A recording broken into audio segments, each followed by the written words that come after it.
Iya baik, sebuah lagu berjudul Lama Katan Sampai Rangkuangan yang diproduksi oleh Sapayong Rekor. Sebuah satu karya ciptaan dari Ere Odong bersama Odi Malik dari album Odi tahun 2015.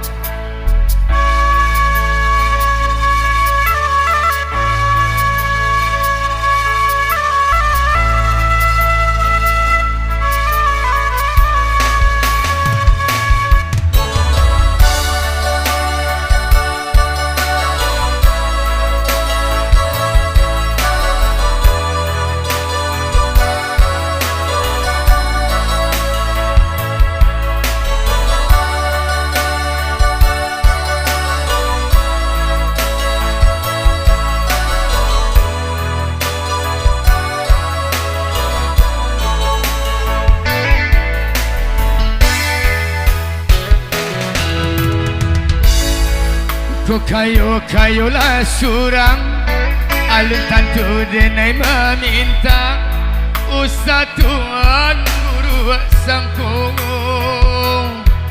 denai hanya singgah saja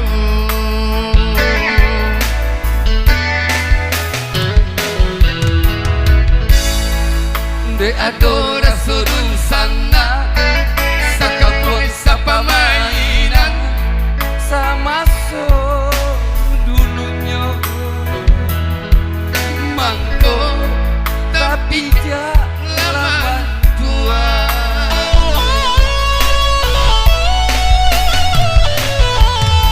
usah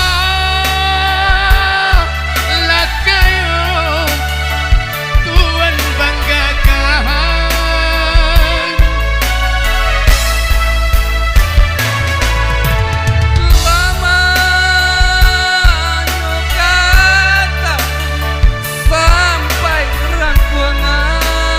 mata pegangan cek ni apa guna kayo balinda punya orang punya awak jauh dari dusana biar anda babiti tapi asal lain babudi guna dalam negeri sampai rangkuangan.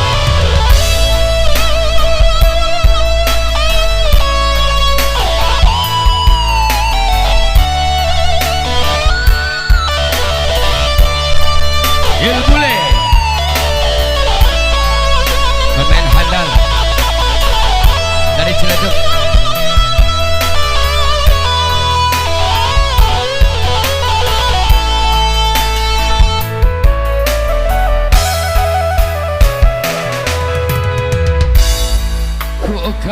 Kayo lah surang alun tantu denai meminta usah Tuhan guru sangkung